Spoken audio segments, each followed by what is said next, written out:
Good morning. Welcome to the Long Live Alternative Parties podcast. Free Press Media Press Inc., an alternative parties books publisher, sponsors this podcast. I'm Andrew Bouchard. Welcome to the Long Live Alternative Parties podcast. Today, friends, we have another exciting guest on this podcast. His name is Hawk Dunlap, and he's running for office. He's going to tell us about which office and all it entails in just a moment. So welcome to the podcast, Hawk. Thank you for having me. Hawk, if you can get started by kindly giving us an introduction to yourself, a brief biographical sketch. Sure. I am a sixth-generation Texan. I'm fourth generation in the oil and gas industry in my family. I've worked and traveled to over 100 countries worldwide, mostly doing well control work, critical well intervention, oil well firefighting, and blowouts. I incorporated in Singapore my own company in 2020, and with a partner. So yes, we've been doing well control work and risk management services since then. We're a smaller company. We work for smaller oil and gas operators around the world. Wow. So how did all that experience, that traveling to those countries, starting those businesses, being in the oil and gas industry, living in Texas, how has that influenced your politics and informed your politics? Well, funny you should ask. I lived overseas for 27 years, and most recently in Bali. I lived in Bali, Indonesia, for 15 years. Wow. I had zero interest in politics. I never thought that I would return to Texas. I lived in a nice house. My back patio overlooked the Indian Ocean, was on the golf course. And you know, I lived there and worked globally.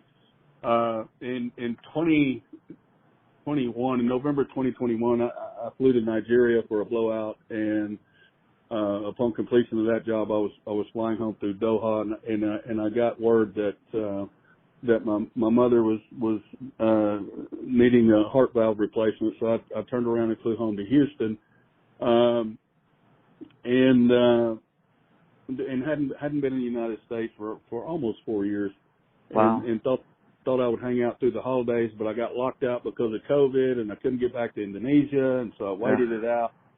In January, early January of 2022, a well blew out in West Texas, which is famously known as the Crane Geyser, and I was asked to come out and help. The Railroad Commission, the Texas Railroad Commission, has nothing to do with railroads, but they regulate oil and gas in Texas. They at the time refused to help the landowner because they said that it was a water well. So some of the neighbor ranchers had known a friend of mine, Bill Birch, who is actually running as a Democrat for the same seat. And he and I had worked together all over the world and for years. He had folks get in touch with me, and I was going to come out and see what I could do with the wells, maybe cap it and kill it for the landowner who didn't have a lot of money, and I wasn't motivated by money. Just wanted to help the guy. Needed something to do. I was sitting around trying to wait to get back to Indonesia. Okay. And by the time I made it out to West Texas, the Railroad Commission had taken over jurisdiction, and it ended up being an old well that had belonged to Chevron. And in the meantime, I started being escorted around a ranch by a rancher who had multiple plug and abandoned well problems. These wells had on paper been plugged and abandoned, and they were coming back to life. You may have heard the term zombie wells. And I started spending more and more time over here doing this investigation, and I realized that in the Central Basin Platform of West Texas was quite possibly the worst subsurface cross flow I had seen in my 30+ year career. Wow. this brought me in contact with the Railroad Commission. Like most folks, I would think that the state entity would be more for landowner rights and doing the right thing. But the more that I got into this investigation, the more I realized that the agency which provides a third of Texas's budget is more oil and gas operator friendly than they are to the people of Texas that actually elect them and pay them to do their job. So, I spent 2022 and the better part of this year excavating plugged wells and getting into them and finding out that the methods that are being used to plug wells, these particular wells, the plugs have failed. We have toxic brine water flowing to surface in some of these wells. In fact, there is a new well that's broached or a new broach to surface close to the big Crane geyser that happened 2 years ago. It's less than half a mile from that geyser. I just returned from that with some other media. And these things are rampant out here, and the Railroad Commission doesn't seem to want to get involved. They don't seem to want to know. There's landowners in Pecos County. There's landowners in Winkler County. This is happening in East Texas now because of the produced water injection coming in from the Haynesville Shale over in Louisiana. And these issues, these legacy oil wells and the new injection of produced water is starting to cause a problem statewide. And the Houston Chronicle came out over the summer and they spent some time with me. They did a 3-part series, and it ran on Sunday, and by Tuesday, Wayne Christie and the Railroad Commission had written them an op-ed basically telling me a liar and cohorting with the liberal media.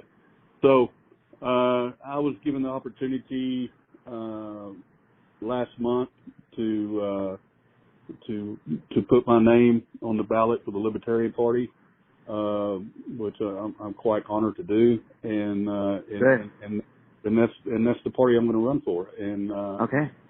I hope, and I am still not very political. I don't know. I'm not into politics.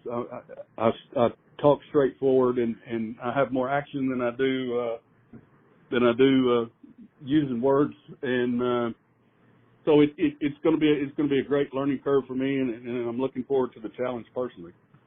Sure. So please tell our audience which office in particular you're running for. So the Railroad Commission of Texas, once again, has nothing to do with the railroads. It regulates oil and gas, surface mining for like lignite and coal, and intrastate pipelines. So those are the pipelines that stay within the state of Texas. And there's 3 commissioners, and each commissioner has a term of 6 years. So I will be running against the Republican incumbent Christy Craddock. Okay. So for the office, what are your particular platform planks? What do you want to change? You talked about your experience, your disillusionment with the process. So what are your platform planks, and what specific things do you want to change about how the Railroad Commission does things? Well, first and foremost, let's address the name.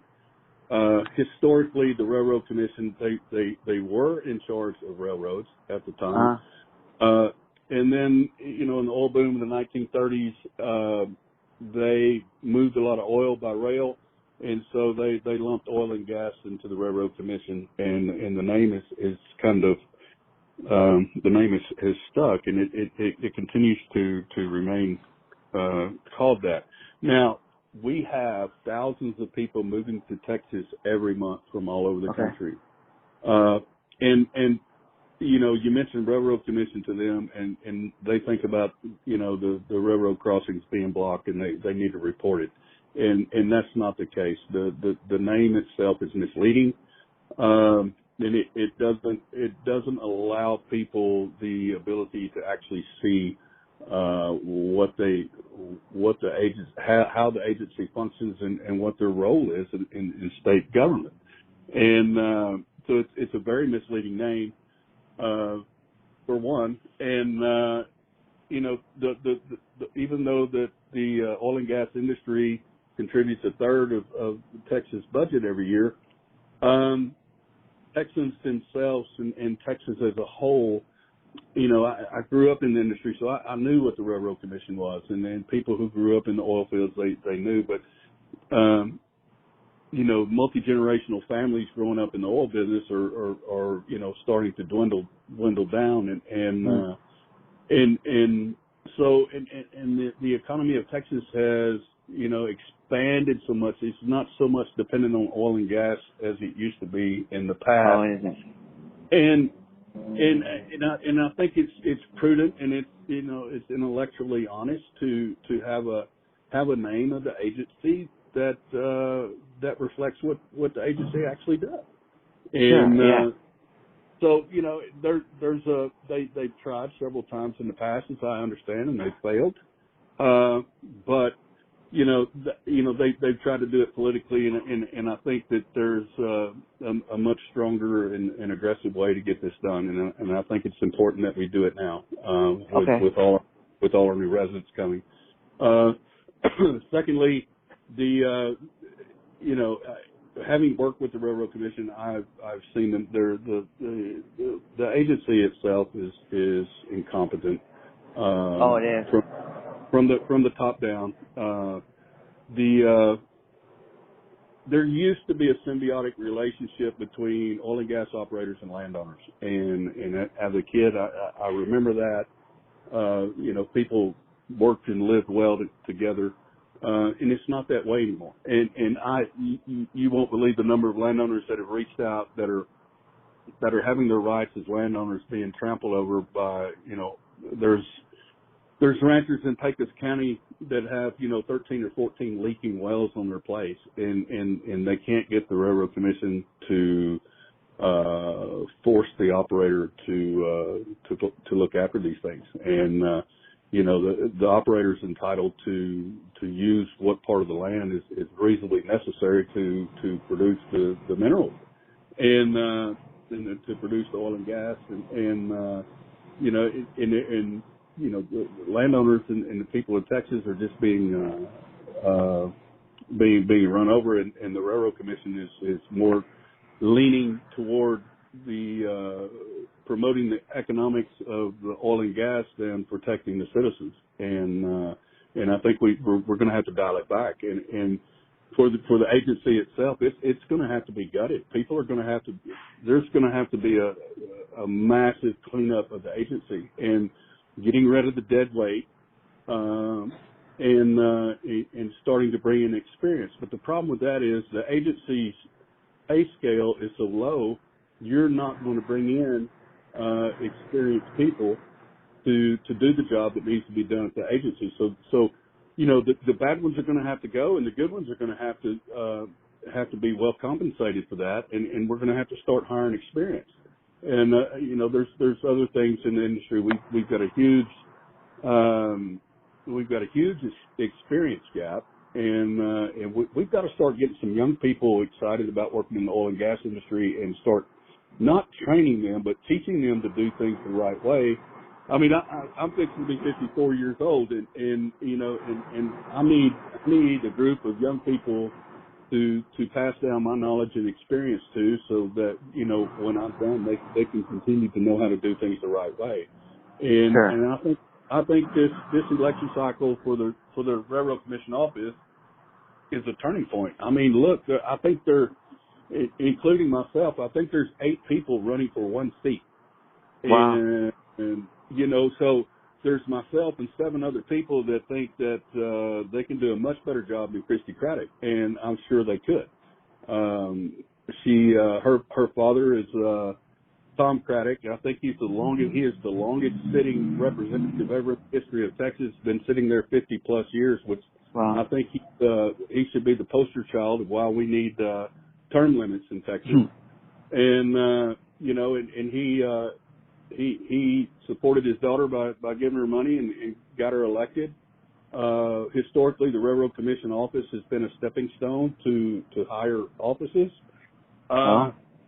And if you look at the cumulative experience of the three sitting railroad commissioners now, they have zero oil and gas experience. So Zero. Wow. what you have is three politicians that are managing a third of the income of Texas and one of the largest industries in Texas. I believe there's over 230,000 people in Texas that work in the oil and gas industry, and more coming all the time. And so it's a very important position, but the people of Texas don't know what it is. And Sure. like I said, when you start talking about railroad commission, they start thinking about loud trains coming through town blowing the horn at 2 o'clock in the morning. So that needs to change. And those are really the high points, other than making the agency become accountable and to Texans. And they have great propaganda. If you look at their socials and things like that, you would think that it was a top-notch agency. They give each other awards and everything like that. But until you come out here with me and I walk around and I show you things like, I've excavated a well that was plugged with orphan well funds in 2021, and that well's leaking. So just because you're pumping cement into a well and you're covering it up, it doesn't necessarily mean that the well is plugged. And so there's a lot of work that needs to be done, and it needs to be rebuilt. And and I think I'm the only one that's talking about that, and I'm going to continue to talk about that. I might not be the most popular candidate, but I'm the candidate that will most likely be able to enact these changes. Sure. So in order to enact the changes such as changing the name and raising the pay scale, is that something you can do administratively, or do you need to have the legislator do something? Well, administratively, of course, but I think the legislature has to have a say in how the name is changed. And as I know from speaking with people down in Austin who have tried to change the name in the past, there's been a lot of pushback for one reason or another from the legislature, which doesn't make any sense to me. I don't know why you would not want to have a state agency that wouldn't be totally transparent with the voters and with the citizens. So that's mind blowing. And so we're definitely going to have to address that. And it may not be able to be done politically, but it can definitely be done personally. Okay. So for your campaign, do you have a team that's supporting you, or are you doing this by yourself? Well, at the moment, I'm doing it by myself, and I have a TikTok, I have a Twitter, Facebook pages, Instagram, those kind of things. I'm assuming after the first year that we're going to get serious, and I'm quite sure that after since I'm not being primary, I'm pretty sure after the primary, then things will ramp up and we'll start getting things together. But no, I've not tried to start soliciting funds yet, and I've not like I said, it's just been what 10 days since I filed to run. And like I said, there's still, for myself personally, there's still quite a bit of work to do after the first year on these leaking wells and things like that. So, I hope the next 90 days will be professionally, will be efficient, getting some things done and getting some good results on some of my investigations out here on some of these problematic wells. And then after the primary, then we'll sit down and start going full bore. Sure. So is social media going to be the primary way you reach voters? At this point in time, yes. I mean, basically all I've done so far is announce, and Okay. I'm relatively loud on Twitter or X. I'm still not used to calling it X. It's been Twitter for so long. But yes, you know, and I'm you know, becoming louder and louder with the more I see, and as time passes. And you know, in trying to grow my followers, and then of course, you know, like I said, after the primary, then you know, we're really going to be serious about trying to get the word out. Okay. Sounds good. So what's it like to get on the ballot for a railroad commissioner office? What are the signature requirements, or how do you get on there? Well, likely, I think you just have to be over 25 years old and pay the Secretary of State $3,550. I mean, Oh, you so know, that's what you did. You paid the fee. Yeah, paid the fee. I don't have anybody to primary against, and you know, the Libertarian Party doesn't have a primary, so you know, that's you know, one less thing to have to worry about, and Sure. gives me a bit of time to start getting things in order, and so when the time comes, we can go pretty hard at it. Sure. So you're on the ballot. You don't have to worry about collecting signatures. That's one less headache. Yeah, that's correct. It's already an established party. In fact, the Jaime Diaz got a little over 2% of the vote. He was a Libertarian candidate in the 2022 general election, and Jaime and I are friends, and Jaime and I have spent a lot of time together. And so he secured ballot access, you know, with his 2% for, you know, another 10 years. Oh wow, that's good. Good to know. Good to know. So the party can be more effective now. It doesn't have to worry so much. That's right. And you know,